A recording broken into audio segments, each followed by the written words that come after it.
자, 우리 옆 사람과 인사하겠습니다. 오늘 말씀에 은혜 받읍시다.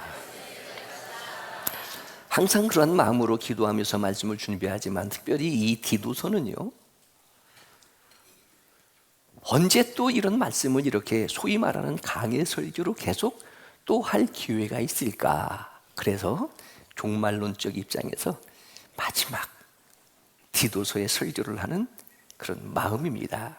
그래서 설교 준비를 하고 맨 마지막에 마침 기도는 이 말씀을 듣고 은혜 받고 감동이 될 수 있기를 원합니다. 이렇게 기도하고 말씀을 마치게 해주시는데, 오늘 이러한 말씀을 함께 나누면서 지금도 하나님께서 바울을 통해서 성령의 감동으로 기록되어진 이 말씀을 지금 나에게 말씀하신다, 우리 교회에 말씀하신다, 이것이 하나님의 말씀의 특징이니까, 자, 이러한 자세로 말씀을 함께 나눌 수 있기를 바랍니다. 다시 옆 사람에게 아프지 마세요.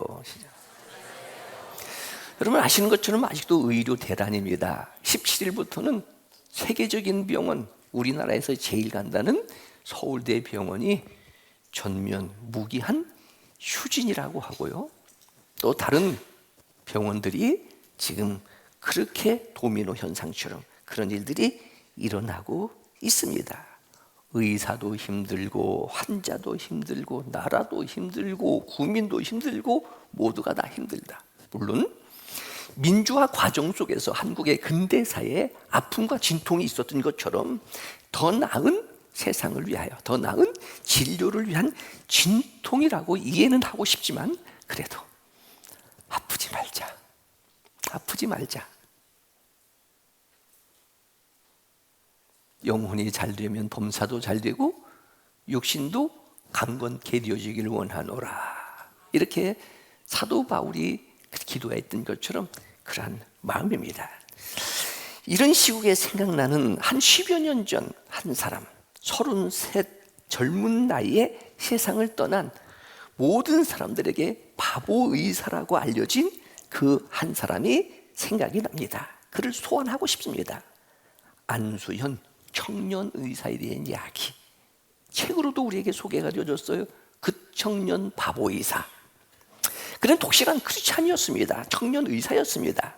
병을 앓는 환자를 보게 되어지면 죽게 하듯 아주 집중적으로, 그래서 그 책에 반복적으로 기록되어진 단어가 뭐냐면은 참 의사. 그러면 참 의사가 있다면 안 참 의사도 있지 않겠느냐 하는 거예요. 제가 우리 집사님 병원 이전 개업 예배에 가가지고 세 종류의 의사를 말했습니다. 첫째는 나쁜 의사, 두 번째는 좋은 의사, 세 번째는 착한 의사.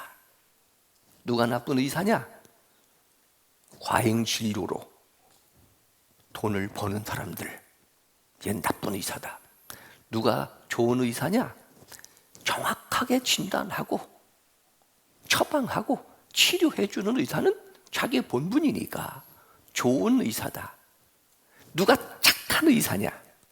오늘 소개해드려지는 바보 의사라 일컬어지는, 환자의 입장에서 소위 말하는 히포크라테스의 사명대로 그러한 사명 가지고 의사 치료해주고 살려주고. 근데 이 바보 의사, 이 청년은요, 병을 앓는 환자들을 보게 되어지면 먼저 많이 아프지요. 빨리 고쳐주지 못해서 미안해요. 어떻게 보면 인간적인 매력을 가지고 있었다고 합니다. 당직이 되어져서 한밤중 되어지면 환자를 찾아와서 손을 꼭 잡고 기도해주고, 정말로 크리스찬 의사가 되고 싶다를 꿈꾸면서 그렇게 살았던, 그리고 환자가 눈물을 흘리면 함께 눈물도 흘리고, 돈이 없어서 환자가 치료받지 못하면 병원비를 대신 지불해 주기도 하고요. 10여 년 전이니까 의약 분업 사태가 있었습니다. 그때 여러분 의사들의 서열이 아주 엄격하답니다. 불이익을 감수하면서도 파업에 불참하며 환자 곁을 지켰다, 이렇게 알려지고 있습니다. 밤이면 찾아가서 기도해주고 찬양 테이프를 전해주고 신앙 서적을 전해주고, 말씀드린 것처럼 돈 없는 환자에게 병원비도 대주면서 아무 대가를 바라지 아니하고 그 책에서는 모든 것을 다 내어주었다. 그러면서 그들을 하나님께로 인도하는 전도자도 되었다. 그러던 어느 날 그가 전방에서 군 복무 중에 유행성 출혈열에 감염이 되어져 여러분 33살에 갑작스럽게 세상을 떠나게 되십니다. 그의 동료이기도 하고 그의 친구이기도 하고 그의 선생이기도 하고 그의 제자들을 비롯한 환자들까지라도 그의 장례식에 무려 여러분 혹시 기억나시나요? 4,000명이 넘는 사람들이 그의 죽음을 애통해 했습니다. 그에 대하여 이렇게 알려지고 있습니다. 그는 완벽한 인간은 아니었다. 수줍은 크리스찬이었다. 너무나도 하나님 앞에서 바른 신앙을 지키는 과정 속에 남에게 불편을 주고 갈등도 있었다. 그래도 지금 모두는 그를 그리워한다. 그 청년 의사의 선배가 이렇게 말합니다. 그 청년은 학과 성적이 그렇게 뛰어난 것도 아니었습니다. 본과 4학년 때는 유급을 당하기도 했고요. 그런데 그가 인턴이 되어져서 환자를 대할 때만큼은 그는 얼굴이 빛났습니다. 눈이 초롱초롱했습니다. 우리가 생각하는 것으로는 누구에게 하듯 죽게 하듯. 그 청년 바보 의사라고 하는 그런 책의 인쇄로 인하여 지금 안수현 장학금 수혜를 받으면서 좋은 의사들이 지금 배출되어지고 있는데 그를 가리켜 바보 의사. 여러분 세상에 바보 의사 많습니다. 우리 교회의 의사도 바보 의사고요. 제가 볼 때는 다른 표현으로 말하면 착한 의사. 말씀드린 것처럼 그 책의 내용 중에 이 내용이 나름대로는 감명이 깊어요. 의사는 병원에서 제사장, 목사는 교회에서 제사장, 교수는 학교에서 제사장. 우리 모두는 만민 제사장, 만인 제사장. 이런 제사장으로서 우리 그리스도인들은 이 세상에 두 활동 무대가 있다. 첫째는 교회요. 또 다른 하나는 세상이다. 그러면서 이 뒷부분 내용이에요. 교회에서의 주연은 목사이고 조연은 교인이다.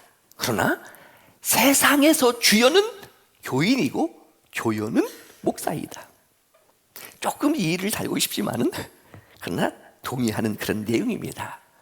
그러면서도 이 의사를 소개하는 그 청년 바보 의사라고 하는 그 내용에 반복적으로는 참 의사였다, 참 의사였다. 오늘 봉독한 말씀 속에서도 디도를 가리켜 바울이 그렇게 평가합니다. 참 아들, 디도에게 참 아들. 진짜 그런 말입니다. 영어로는 true라고 하는 진실하다, 정직하다, 믿을 수 있다. 조금 더 확대, 그는 사랑이 있고 배려가 있는 정말 좋은 사람, 이런 개념이 참이라고 하기를 때에 자, 우리는 하는 생각을 해보는 거예요.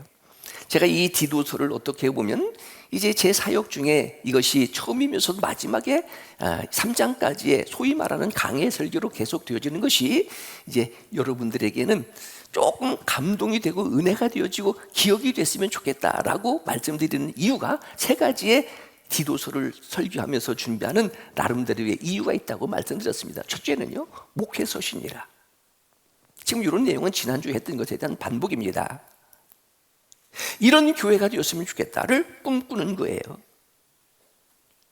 성령의 감동으로 기록되어지는 말씀을 통해서 바울이 지상에 있는 이런 교회들이라고 하는 그리움, 꿈, 비전, 상을 가지고 있다면 하나님이 바라시는 교회 모습이 그런 모습이지 않느냐 하는 것이고요. 그렇다면 지금 30여 년 이상 우리 영광교회가 이 세상이 변화되어지는 이 변화 속에 어떻게 보면 매너리즘에 빠지기도 하고 타협하기도 하고 세속화되어지기도 했다면 이제는 이런 말씀을 통해서 다시 회복하자.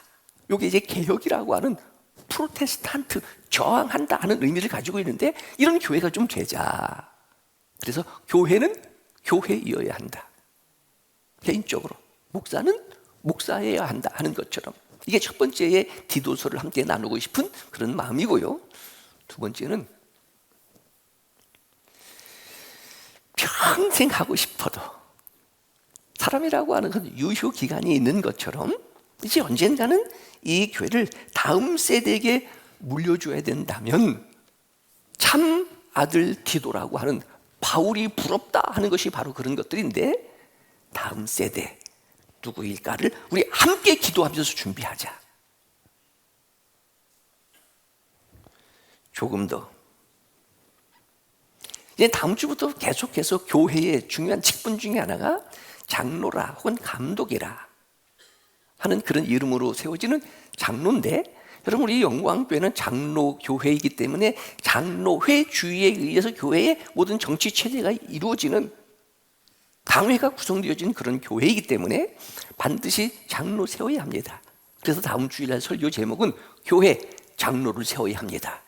근데 어떤 장로여야 되느냐라고 하는 기준이 오늘 소위 목회서신이라고 하는 디모데전서 3장이 먼저 있지만은 또 디도서 1장에서도 바로 기록이 되어져 있으니까, 내가 뭐 장로되고 무거운 짐 지고 이렇게 교회 생활할 필요 뭐가 있을까? 주의 지키고 적당하게 하게 되어지고, 교회 한번 빠지면 왜 안 나왔냐고 찾아오고 막 사정하고 하는데 장로가 되어지면요, 이건 기본이거든요.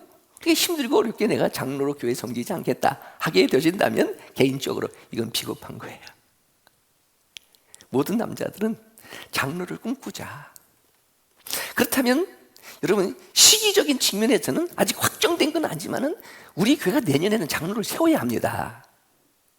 개인적으로는 5명 이상의 장로를 세워야 된다라는 생각을 갖게 해주는데, 이건 계획이기 때문에 언제든지 바뀌어질 수 있는 것이지만, 그렇다면 좋은 직분자 장로가 준비되어졌으면 좋겠다라는 그런 또 다른 이유도 있어서 이 디도서를 함께 나누고 싶다.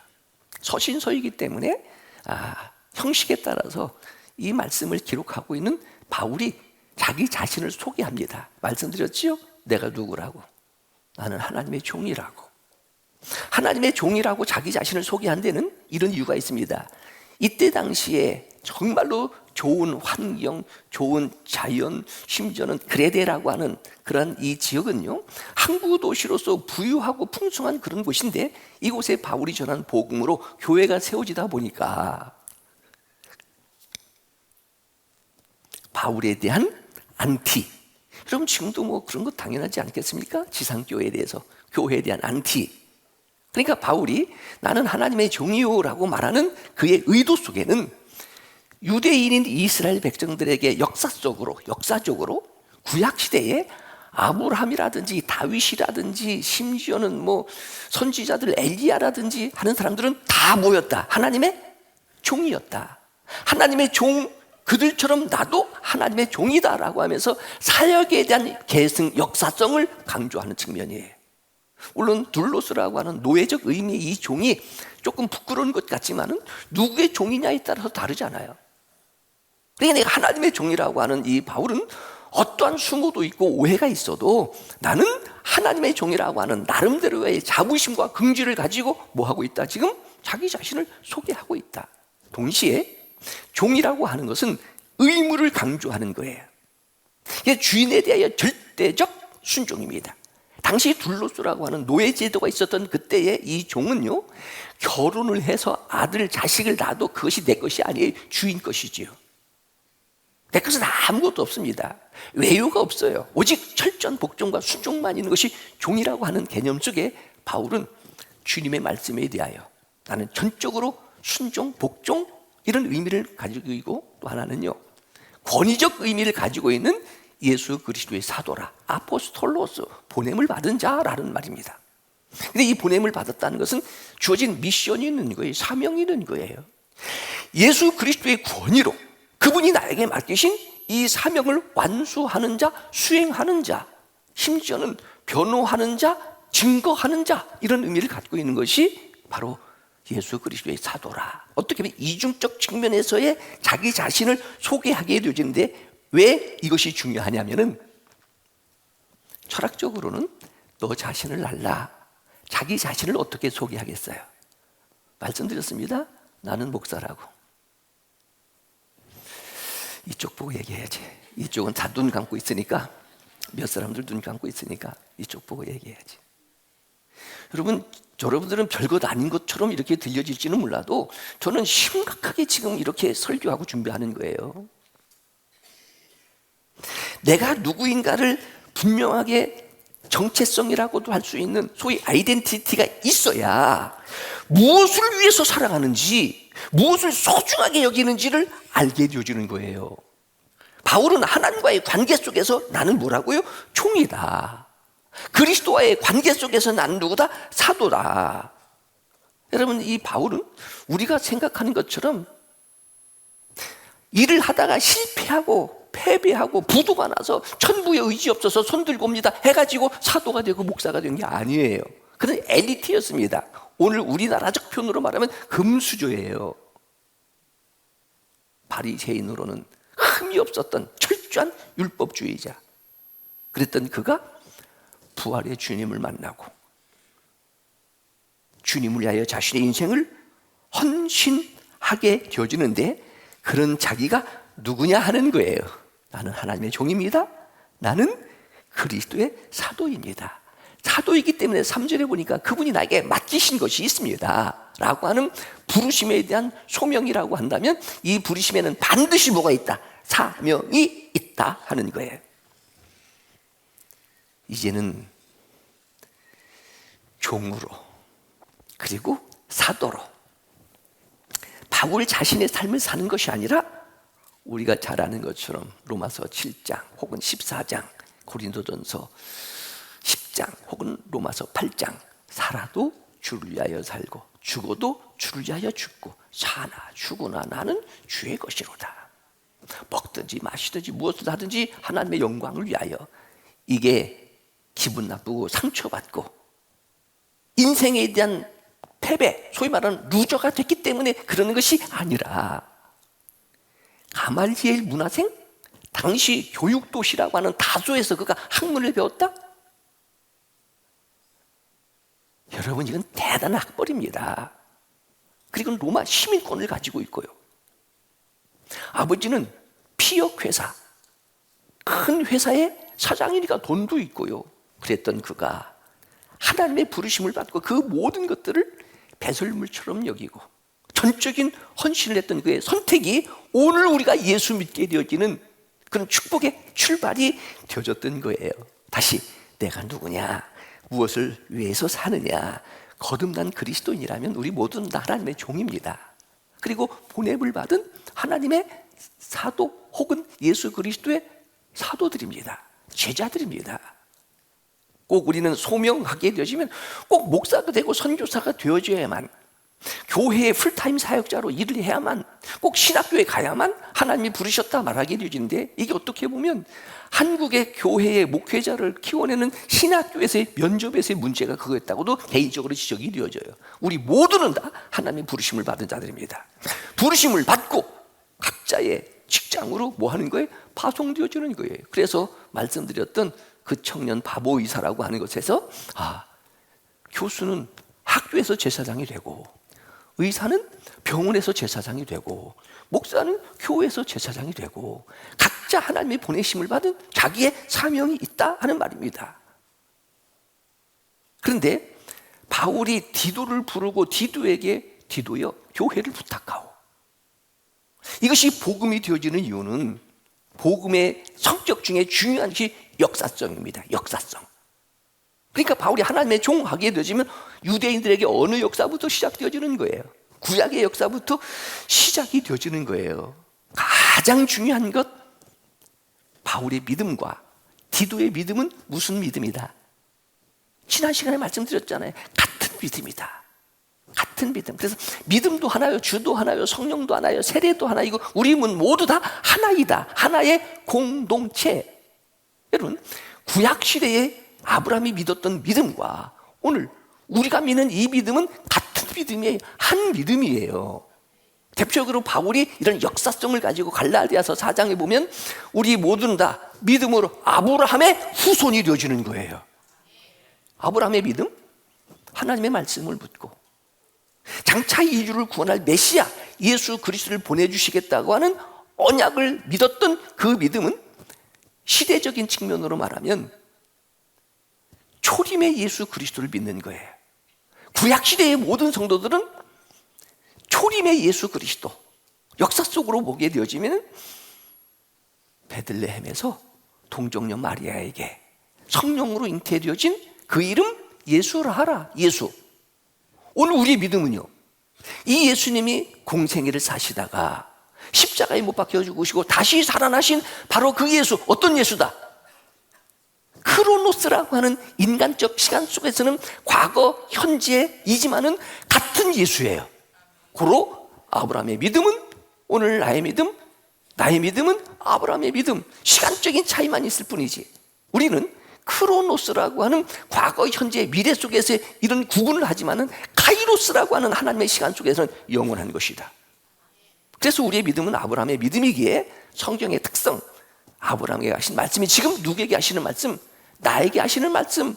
이것이 바울이 디도에게 말하는 것은, 디도에게 교회를 부탁하고 하는 것은 믿음이 같으니까. 믿음이 같으니까. 여러분들은 그냥 들으면서 객관적으로 그냥 이런 믿음이었겠니 하지만은, 여러분, 제가 이렇게 설교하는 제 입장에서는 이게 굉장히 심각한 문제입니다. 왜냐하면 오늘 말씀드렸어요. 다른 침례교, 순복음, 성결교, 감리교가 잘못됐다는 건 전혀 아니에요. 그런 많은 교단이 있다고 하는 것은, 교파가 있다는 것은 하나님께서 우리에 대한 배려라고 저는 생각이 됩니다. 왜냐하면 기질대로, 성격대로 그렇게 어느 교회를 선택해서 다닐 수 있게 되어지니까. 그러나 개인적으로는 저는 이 장로교회 목사가 된 것을 나름대로는 자부심을 갖고 있다라고 말씀드렸습니다. 단순히 대한예수교 장로회라고 했기 때문에가 아니라 장로교 신학이 중요하기 때문에 그래요. 장로교회는 무슨 신학이 있다? 대표적으로 조직 신학이 있다는 겁니다. 이런 역사성을 가지고 신앙생활을 하는 저에게 만약에 이제는 몇 년 뒤에 영광교회 제2대 목사를 초빙하는 초빙 광고를 냈을 때 장로교 목사만 영광교회에 신청하겠느냐 하는 거예요. 그 중에는 감리교회도 있고요, 성결교회도 있고요, 침례교회도 있고 다 있을 거예요. 여러분, 20, 30년 전에 제가 대전에 와서 교회를 개척하면서 933이라든지 917이라든지 그런 CBS 방송, 기독교 극동 방송을 들으면, 설교를 들으면 그때까지만 해도 이게 침례교 목사인지 순복음 목사인지 감리교 목사인지 장로교 목사인지 구분이 좀 되어졌었습니다. 그래서 교회에서 가서 예배를 드리게 되어지면 장로교에서 예배를 드리는 것과 순복음에서 예배를 드리는 것과 조금 자유주의적 신앙에서 예배를 드리는 교회마다 조금씩의 차이가 있었는데, 지금은 글로벌 시대가 되다 보니까 별로 차이가 느껴지지 않습니다. 여러분, 감리교회 목사님의 설교를 들어도, 순복음교회 목사님의 설교를 들어도, 심지어는 장로교 목사의 설교를 듣고 장로교회 교회라고 하면서도 예배를 드리는 것이 별로 차이가 없게 되어져요. 그런 가운데 만약에 침례교 목사가 혹은 감리교 목사가 혹은 성결교 목사가 같은 장로교라 해도 칼바르트를 공부했던 목사가 와서 이 교회의 담임 목사가 되어지면 별로 관계없이, 차별 없이 예배를 드릴 수 있을지는 모르지만은 이제 신학적인 차이에 의해서 갈등을 느끼는 그런 일들이 있을 수 있으니, 그냥 쉬운 편으로 같은 믿음이어야 한다. 같은 믿음이어야 한다. 같은 믿음이라고 하는 것은 역사성이라고 하는 의미를 설명하고 싶은 거예요. 대표적으로 신학적 측면에서 개혁주의 신학, 장로교의 신학, 오직 예수, 오직 믿음, 오직 성경, 오직 은혜. 조금 달라도 함께 맞춰가자. 하나의 공동체, 신앙의 공동체. 그러니까 디도가 바울이 보게 될 때 인물이 좋고 스펙이 있어서 디도의 교회를 부탁하고가 아니라 뭐가 되기 때문에? 믿음이 같으니까. 오늘 우리로 말하면 개혁주의 신앙의 믿음이 같으니까 바울이 전해준 복음을 듣고 그걸 그대로 받아들여서 내가 복음으로 낫도다 한 것처럼 믿음의 참 아들 디도. 그럼 디도는 누구를요? 바울을 누구처럼 생각한다? 아버지처럼 생각한다. 개인적으로. 여러분, 세습이라고 하는 것에 대한 사회적 비난이 혹 있어도 성경적 측면에서는 아들이 목사가 되고 사위가 목사가 돼서 이 교회를 이어가는 것이 좋습니다. 제가 이렇게 당당하게 얘기할 수 있는 이유는 아들이 없으니까, 사위들이 신학 공부하지 않으니까, 혹시 몰라요? 조금 이상하다면 사위들 신학 공부 시켜서 이 교회에 물려주고, 그러나 교회는 교회이고 싶고 목사는 목사이고 싶다는 거예요. 마음속에 이런 아들이 있느냐는 거예요. 복음으로 내가 너를 낳았다, 너는 믿음의 참 아들이다라고 생각하는 그런 교인이 있느냐? 여러분의 입장에서는 그런 목사를 내 믿음의 아버지라고 그렇게 존경하고 따르고 좋아할 수 있느냐 하는 거예요. 확대, 교회 안에서 우리는 믿음의 형제들입니다. 믿음의 자녀들입니다. 하나님 나라의 친척들입니다. 형, 언니, 오빠, 동생 이렇게 부르지는 않지만 이런 관계 속에서 하나님 나라의 친척의 관계, 하나님 나라의 형제 자매의 공동체가 되어져 가고 있느냐 하는 거예요. 이런 숙제를 가지고 여기까지 지난 시간의 내용을 요약해서 반복했습니다. 오늘 말씀에 부르심에는 사명이 있습니다 하는데, 바울의 사명이에요. 이 바울의 사명을 다른 표현으로 말하면 바울의 비전, 바울의 꿈, 바울이 바라는 교회상, 바울이 성경을 통해서 이런 교회가 되었으면 좋겠다라고 바울이 내가 사도된 것은 하면서 다 완성하지 못한 것을 믿음의 아들 디도에게 계승하고 훈련시키고 혹은 물려주는 그 마음속에는 이런 교회다. 세 가지. 첫째, 믿음입니다. 두 번째, 진리입니다. 세 번째, 생명입니다. 오늘 봉독한 말씀이 바로 그런 거예요. 1절을 보겠습니다. 하나님의 종이요 예수 그리스도의 사도인 바울이 사도된 것은 하나님이 택하신 자들의 뭐예요? 믿음. 여러분, 절대로 아무나 믿는 게 아닙니다. 제가 이 장로 교회의 목사가 된 것에 대한 자부심의 교리 중에 하나가, 신학 중에 하나가 바로 이거예요. 선택입니다. 하나님이 나를 선택하셨습니다. 스펙을 보고 인물을 보고 배경을 보고가 아니라 일방적 은혜로 나를 사랑하셔서 하나님이 나를 선택하셨습니다. 선택하셔서 믿게 하셨습니다. 믿음으로 내가 구원받았습니다. 그래서 선택에 요구되어지는 게 믿음이고요, 믿음의 전제는 선택이고요. 특별히 구약 성경의 아주 중요한 교리 중에 하나가 선택입니다. 하나님의 주권적 능력, 은혜, 섭리, 하나님의 주권적 은혜로 섭리로 하나님이 나를 선택하셔서 나로 믿게 하셨다. 믿음으로 구원을 받게 하셨다. 아브라함, 여러분, 우상 숭배하는 집안입니다. 그가 공부를 잘했어요? 그렇잖아요. 그럼에도 불구하고 성경의 본론이라고 일컬어지는 창세기 12장에 하나님의 아브라함을 부르셔서 믿음의 조상도 되게 하시고 큰 민족을 이루겠다고 약속도 하시고 내 이름을 창대케 하리라 하셨던 것은 하나님의 선택. 가정적 측면에서는 가인이 훨씬 더 야성적이고 사나이답습니다. 그런데 아벨을 하나님이 선택, 이스마엘이 아니라 이삭을 선택. 물론 신학적으로는요, 첫째 아담에 의해서 하나님 앞에 불순종하여 죄가 온 우리를 위하여 둘째 아담인 예수 그리스도를 예표하는 구원의 하나님의 섭리의 점진적 계시의 의미로 두 번째이지만은 누구다? 하나님의 주권적 선택이다. 이스라엘 백성들을 선택하셨어요. 수요가 많아서 인물이 좋아. 그러나 하나님이 선택하시고 보니까 이스라엘 백성들이 하나님이 축복하시는 거예요. 선민이니까 하나님이 나를 선택하셨다라고 하는 하나님의 부르심에 대한 확신, 이것만 있어도 조금 힘들다고, 어렵다고, 내 마음에 맞지 않는다고 그만둔다, 못하겠다, 안 한다, 떠난다, 그건 믿음이라고 말할 수 없다. 어떤 유혹과 시련 속에서도 믿음으로 살아갈 수 있도록 성도들을 훈련시키고 양육시키고 가르치기 위하여 내가 사도가 되어졌고 이 교회를 디도에게 물려주게 되어지는 거예요. 여러분, 급변하는 사회입니다. 의식의 변화, 문화의 변화, 생활 양식의 변화, 모든 것들이 변화되어져도 절대로 양보할 수 없는 교리, 하나님의 선택 교리. 그래서 이것이 바울은 하나님이 나를 선택하셨다는 것을 다른 표현으로 말하게 될 때에 이것이 은혜라 이렇게 말하게 되어져요. 받을 수 없는, 아무 자격이 없는 나를 하나님이 일방적으로 베푸시는 호의.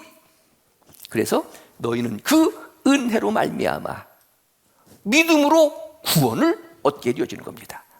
그래서 교회에서의 첫째는 뭐다? 믿음입니다. 믿음입니다. 지금 바울이 꿈꾸는 교회가 그런 거예요.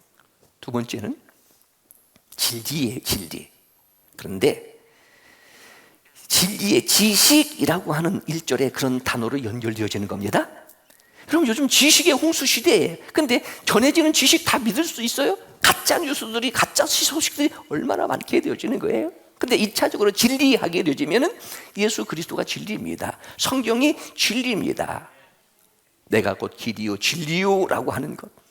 예수님은 하나님의 아들이시고요, 그분은 하나님이시고요, 우리의 구원을 위하여 십자가에서 우리의 값을 대신 치르신 우리의 구주가 되신다는 것이 진리예요.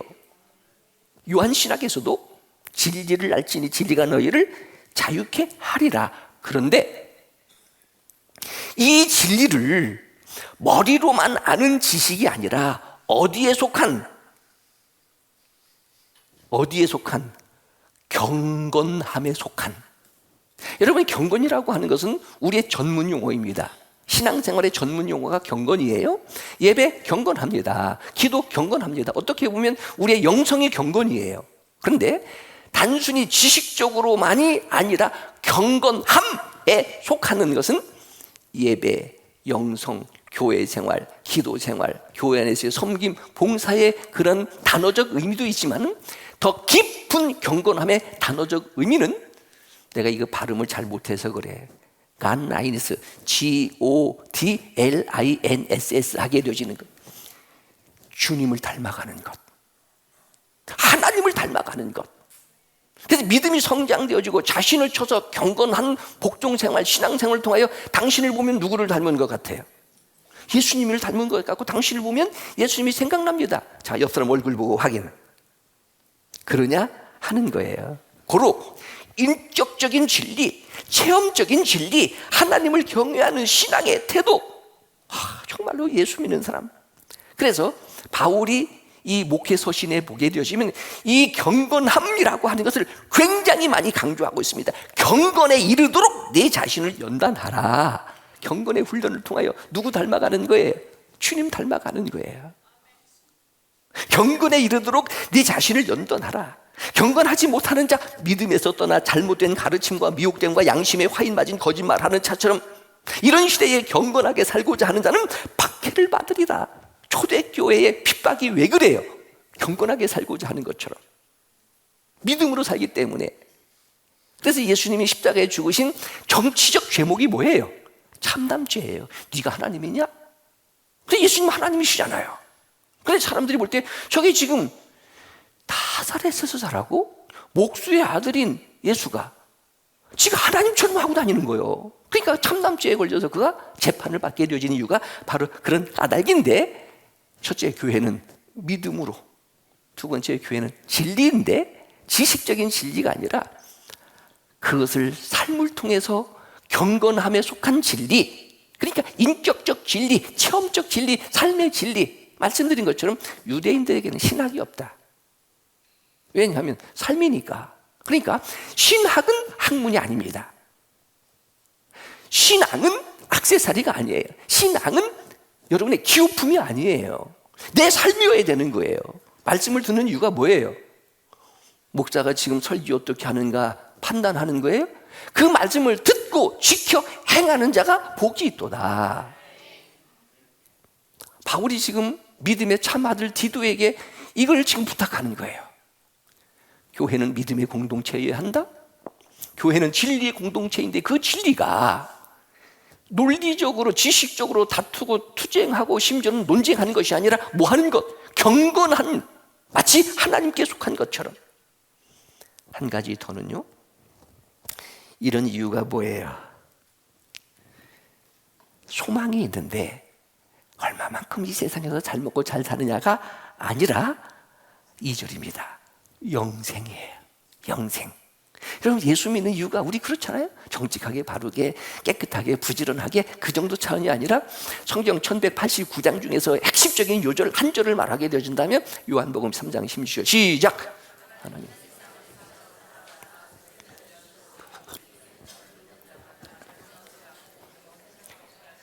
영생인데, 영생이라는 단어는 조의 하나님의 생명, 그런 말입니다.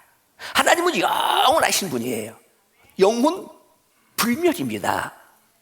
영원하신 하나님의 생명 조회를 가지셨기 때문에 예수님이 십자가에 죽으셨지만 사흘 만에 다시 살아나신 거예요. 이 예수 그리스도의 생명이 내가 접붙여져서 내 안에 조회라고 하는 믿음으로 예수 그리스도의 생명을 소유했기 때문에, 생명이 있는 것은 죽어도 싹이 나듯이 이 생명이 있기 때문에 죽어도 삽니다. 영원히 삽니다. 하늘에서 천사장의 소리가 들려질 그때에 무덤 속에 있는 자들이 먼저 일어나라니 생명의 부활로 나오리라. 영생. 그런데 이 영생은요, 하나님의 약속이다. 거짓이 없으신 진실하신 하나님께서 약속하신 그 약속이라. 근데 이 영생이 어떻게 사람들에게 나타나느냐? 전도를 통해서 나타나게 되어지는 것인데, 이 전도는 뭐냐? 내가 감당해야 되는 사명이다. 오늘 우리에게 주신 하나님의 어명이다. 오늘 그런 뜻입니다. 바울이 믿음의 아들 디도에게 내가 사도가 된 것은 이라고 설명하면서 믿음의 공동체, 진리의 공동체, 심지어는 영생의 공동체, 교회를 설명하는데, 이제 5절의 말씀에 보게 되어지면은 이제 다음 시간에 말씀을 드리겠지만은, 내가 아직도 다 이루지 못하고 남겨둔 이유는 이 남은 일을 잘 좀 네가 정리하도록 하는 그런 말씀이 있으면서, 그 일을 위하여 무엇을 세워라? 장로를 세워라.